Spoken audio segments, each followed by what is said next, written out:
Baik, assalamualaikum warahmatullahi wabarakatuh. Di sini bersama saya Ijal Ausi Ariski. Berjumpa lagi di channel YouTube EduDudu Official. Nah, untuk kesempatan kali ini saya akan membahas tentang unsur intrinsik dalam cerita, di mana ini adalah salah satu bagian dari materi bahasa Indonesia kelas 5 yang diajarkan pada semester ganjil. Nah, di sini saya akan langsung masuk ke dalam materi. Nah, sebelum kita masuk ke dalam materi, di sini saya akan memperkenalkan satu segmen baru, yaitu dengan nama Macama, yaitu yang artinya mari membaca bersama. Nah, sebelum masuk ke materi, kita akan sama-sama membaca suatu teks pada slide berikutnya. Sudah siap? Baik, kalau sudah, kita akan masuk ke slide berikutnya. Nah, di sini saya punya teks dengan judul Kelinci Kecil dan Burung Pipit dengan penulis Desri M. Putri. Mari kita baca bersama-sama untuk cerita yang satu ini. Aduh, sakit. Suara kelinci menggelegar di sudut kebun Pak Rusa.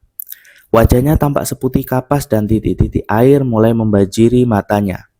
Ia terduduk di tanah sambil memegangi kakinya. Burung pipit yang sedang bertengger di lahan pohon dekat kebun itu segera terbang menghampirinya. Ada apa, kelinci kecil? Kakiku terantuk batu lalu aku jatuh, jawab kelinci kecil sambil meringis kesakitan. Apa yang kamu lakukan di sini? Tanya burung pipit. Aku mau mengambil wortel itu. Kelinci kecil menunjuk ke arah tanaman wortel di kebun Pak Rusa. Wah, kamu mau mengambil wortel Pak Rusa tanpa izin? Tanya burung pipit. Iya, aku melihat daun-daun tanaman wortel itu melambai-lambai memanggilku. Jawab kelinci kecil dengan kepala tertunduk. Sebaiknya kamu minta izin dulu ke Pak Rusa. Aku sering melihat Pak Rusa membagikan wortel-wortelnya ke binatang lain yang membantunya berkebun. Burung pipit menjelaskan. Mengapa kau berada di luar sarang? Pak Singa, Raja Hutan memerintahkan supaya semua penghuni hutan tinggal di sarang masing-masing. Saat ini ada wabah penyakit yang sedang menyebar ke seluruh hutan. Aku bosan, aku sudah 2 minggu berdiam di sarang, jawab kelinci kecil. Pikirannya menari-nari teringat pesan ibu tadi pagi. Ibuku bilang hanya induk-induk binatang yang boleh keluar secara bergantian untuk mencari persediaan makanan. Bila bertemu dengan binatang lain, tidak ada yang boleh bersentuhan. Harus menjaga jarak dan kebersihan supaya tidak tertular penyakit ini. Ibumu benar, kau seharusnya mematuhi perkataannya, tegas burung pipit. Kau bisa membantu ibu membersihkan sarang, memasak, atau berolahraga bersama, saran burung pipit. Pipi kecil kelinci kecil merona kemerahan. Lalu ia berkata dengan suara lirih, ibuku pun mengatakan hal yang sama, tetapi aku tidak mengacuhkannya. Diam-diam aku pergi dari sarang dan inilah yang terjadi.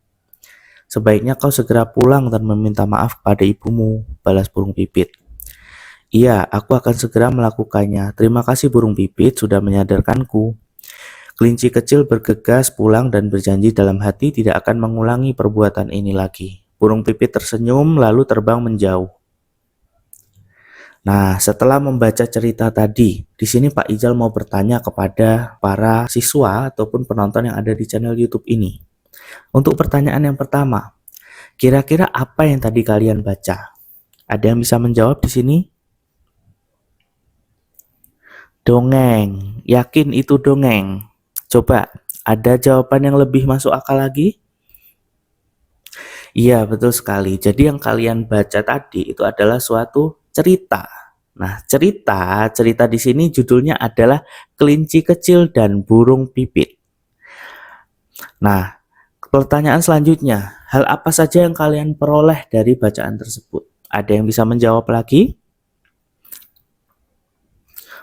Burung pipit bijaksana, boleh. Ada yang lain lagi mungkin jawabannya? Kelinci kecil nakal karena kabur dari rumah, boleh juga. Mungkin ada yang lain lagi yang bisa melengkapi jawaban-jawaban sebelumnya?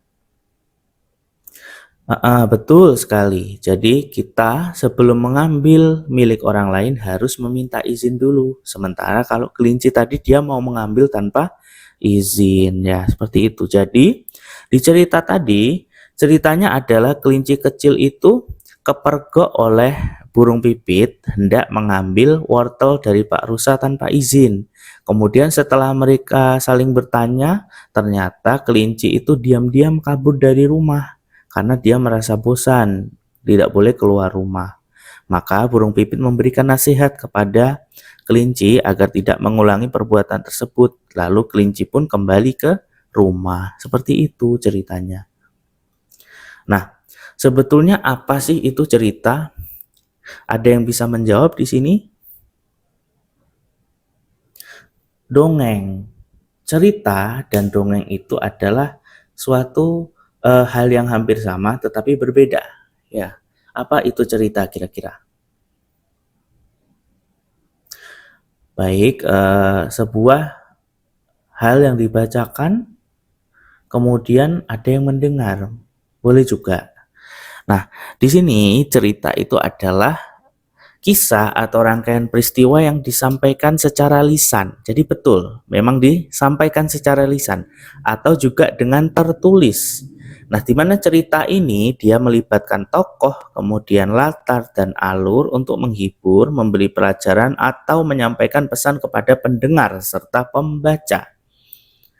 Nah, dalam cerita itu punya beberapa macam yang umumnya dikenal oleh masyarakat. Yang pertama ada yang namanya cerpen atau cerita pendek. Di mana cerpen itu karakteristiknya adalah biasanya dia terdiri dari kurang dari 10.000 kata. Kemudian fokus ceritanya itu hanya pada satu peristiwa atau konflik utama. Jadi tidak keseluruhan, dia pendek saja ceritanya. Kemudian ada novel. Nah, novel itu adalah cerita panjang yang kompleks sifatnya dengan banyak tokoh, alur cerita, kemudian juga dia memiliki beberapa konflik dan latar belakang yang beragam. Makanya ketika kamu membeli sebuah novel atau membaca sebuah novel itu biasanya ada chapter-chapternya. Untuk yang ketiga yaitu dongeng. Nah, dongeng itu adalah cerita yang mengandung unsur hayalan. Jadi tidak mungkin terjadi di dunia nyata. Nah, ini tadi menjawab pertanyaan yang ada pada slide sebelumnya. Jadi cerita tuh sama dongeng beda nggak sih Pak Ijal?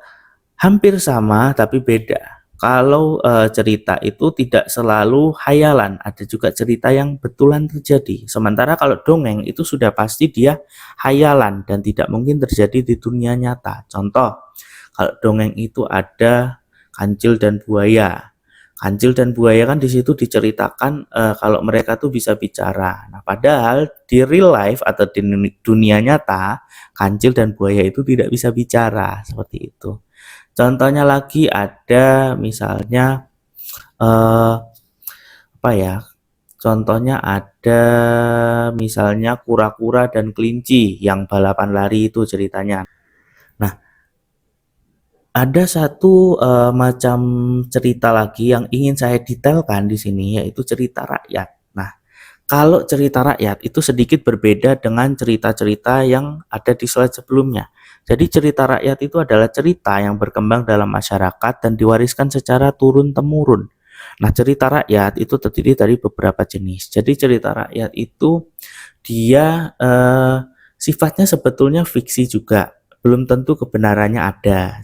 Nah, tapi cerita tersebut akhirnya diwariskan secara turun-temurun. Contoh di sini ada 3 macam cerita rakyat. Yang pertama ada yang namanya legenda.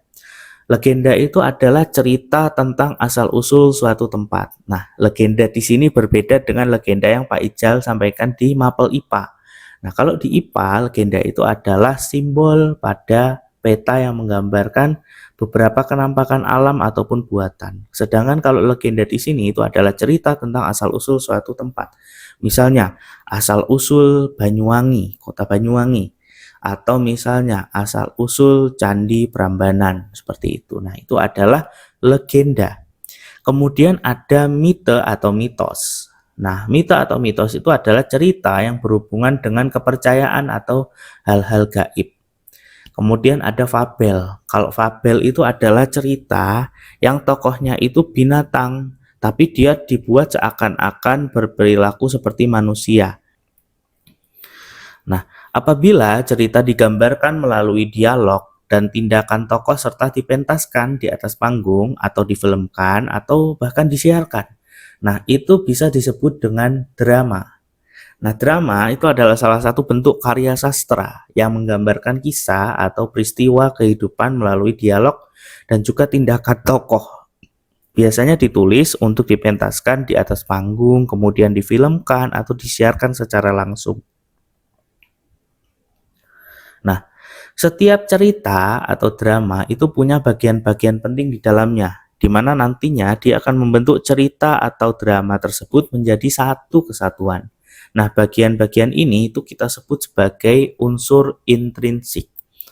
Nah, unsur intrinsik dalam drama atau cerita itu ada beberapa jenisnya. Yang pertama ada tokoh dan penokohan. Kemudian ada latar, tema, dan juga amanat serta alur cerita.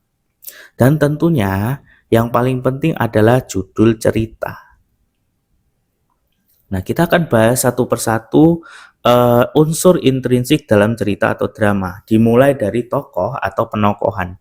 Jadi tokoh itu adalah karakter dalam drama atau cerita yang memerankan alur cerita, di mana di sini ada dua jenis tokoh berdasarkan perannya, yaitu tokoh utama, di mana tokoh utama ini adalah tokoh yang menjadi pusat atau sentral cerita dalam pementasan drama.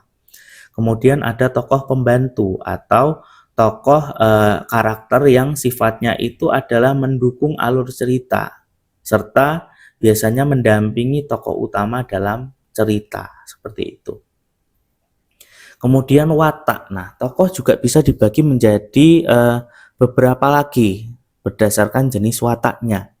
Ada yang namanya tokoh protagonis, yang artinya tokoh yang punya sifat baik dalam cerita atau drama. Nah, biasanya tokoh protagonis itu dijadikan sebagai tokoh utama. Seringnya seperti itu. Kemudian yang kedua ada tokoh antagonis. Nah, tokoh antagonis itu adalah tokoh yang memiliki sifat jahat serta berlawanan dengan tokoh protagonis. Nah, biasanya tokoh antagonis itu dia sebagai bumbu dalam cerita. Kan cerita itu tidak mesti baik semua, pasti ada konfliknya. Nah, yang berperan dalam konflik itu biasanya adalah tokoh antagonis ini. Kemudian yang ketiga ada tokoh tritagonis. Nah, tokoh tritagonis itu adalah tokoh pembantu atau pendukung yang menengahi tokoh protagonis dan juga tokoh antagonis. Jadi dia itu biasanya bisa juga tidak jahat atau tidak baik atau cenderung ke arah keduanya, tapi tidak mutlak seperti itu. Aspek selanjutnya yaitu latar. Nah, latar itu adalah deskripsi ruang, waktu, dan juga suasana dalam sebuah cerita atau drama, di mana latar ini dibagi menjadi tiga, yaitu ada latar tempat, latar waktu, dan juga latar suasana. Latar tempat itu adalah tempat di mana setiap adegan dalam drama terjadi, atau di dalam cerita juga terjadi, yang kemudian dia digambarkan bisa dengan properti ataupun pendeskripsian dari tempat yang dimaksud. Misalnya, kalau di cerita itu ada di sebuah desa yang sunyi dan juga senyap. Kemudian misalnya di perkotaan yang sangat ramai. Nah, itu adalah latar tempat. Kemudian yang kedua ada latar waktu. Nah, latar waktu itu adalah waktu yang tergambar dalam latar belakang yang mengindikasikan kapan setiap adegan dalam cerita ataupun drama itu terjadi. Misalnya itu bisa berupa hari, berupa jam, berupa tanggal, bulan, dan juga tahun. Seperti itu. Kemudian ada latar suasana. Latar suasana itu adalah latar belakang yang mencerminkan suasana di setiap adegan dalam sebuah cerita ataupun drama. Nah, biasanya latar suasana ini didukung oleh properti, musik, dan juga acting dari tokoh tertentu atau tokoh utama misalnya. Nah, seperti itu dapat membantu menggambarkan latar belakang suasana yang dimaksud. Nah, kalau properti musik dan acting ini itu biasanya di drama, sedangkan kalau di cerita itu biasanya lebih ke pendeskripsian suasana. Kemudian kita lanjut ke aspek berikutnya yaitu alur. Nah, alur itu adalah urutan peristiwa dan konflik yang membangun cerita. Di mana alur itu biasanya melibatkan pengenalan konflik awal, perkembangan konflik serta penyelesaian. Nah, di dunia drama itu ada 3 jenis alur yang umumnya dikenal, tidak hanya di drama tapi juga di cerita, yaitu ada alur maju, kemudian alur mundur serta alur campuran. Nah, alur maju itu biasanya menceritakan cerita dari awal hingga akhir, dari pertama dia terjadi hingga penyelesaiannya secara berurutan. Sedangkan kalau alur mundur itu adalah alur yang menampilkan peristiwa mundur atau sorot balik. Kemudian untuk alur campuran itu adalah alur yang menggabungkan antara alur maju dan juga alur mundur, di mana istilah ini juga dikenal sebagai compound. Seperti itu. Aspek selanjutnya itu adalah tema. Tema itu adalah gagasan utama yang mendasari keseluruhan cerita atau drama, di mana meski cerita atau drama berbeda bentuk penyampaiannya, jenis temanya juga bisa sama, karena keduanya mengangkat peristiwa yang terjadi dalam kehidupan. Contoh tema pada cerita dan drama antara lain ada persahabatan, keluarga, pendidikan, kepahlawanan, kejujuran, dan petualangan. Bisa juga terdapat tema-tema cerita yang lain. Kemudian unsur yang terakhir itu adalah amanat. Nah, amanat itu adalah pesan moral, nilai atau pelajaran yang ingin disampaikan oleh pengarang kepada pembaca atau penonton melalui sebuah cerita atau drama. Jadi amanat itu biasanya pesan yang bisa diambil dari cerita seperti itu. Misalnya pada cerita kelinci dan burung pipit tadi, amanatnya adalah kita tidak boleh sembarang mengambil hak milik orang lain. Kemudian juga ketika kita hendak melakukan sesuatu, hendaknya kita izin dulu kepada orang tua, seperti itu. Untuk amanat cerita dari kelinci dan juga burung pipit tadi. Nah, di sini saya juga akan menjelaskan struktur dari drama, terkhusus pada drama. Drama itu punya struktur yang terdiri dari yang pertama ada prolog. Prolog itu adalah bagian berupa kata-kata pembuka, pengantar, ataupun latar belakang yang umumnya disampaikan di awal cerita, seperti itu. Kemudian ada dialog. Nah, dialog di sini adalah percakapan antar tokoh dalam drama. Biasanya kalau di cerita itu dialog ini disimbolkan dengan adanya tanda petik sebelum kalimat dialognya. Jadi kita bisa membedakan dengan mudah. Nah, dialog itu terdiri dari 3 bagian. Ada yang namanya orientasi atau bagian awal cerita. Kemudian ada komplikasi atau bagian pengembangan serta konflik cerita. Kemudian adalah resolusi, di mana resolusi ini adalah bagian akhir atau bagian penyelesaian dari konflik dan bagian dari ending cerita, seperti itu. Nah, untuk bagian yang terakhir adalah epilog. Nah, epilog ini adalah kata-kata penutup yang berisi kesimpulan ataupun amanat tentang keseluruhan isi drama. Istilahnya epilog ini adalah penutup dari drama, seperti itu. Nah, sekian penjelasan dari saya terkait materi unsur intrinsik drama dan juga cerita. Apabila ada pertanyaan bisa disampaikan melalui kolom komentar dan jangan lupa untuk memberikan dukungan kepada channel ini dengan cara like, share, dan juga subscribe channel ini untuk menerima update terkait dengan konten-konten berikutnya yang kita unggah pada channel YouTube ini. Saya Ij'al Rizky, kurang lebihnya saya mohon maaf. Wassalamualaikum warahmatullahi wabarakatuh.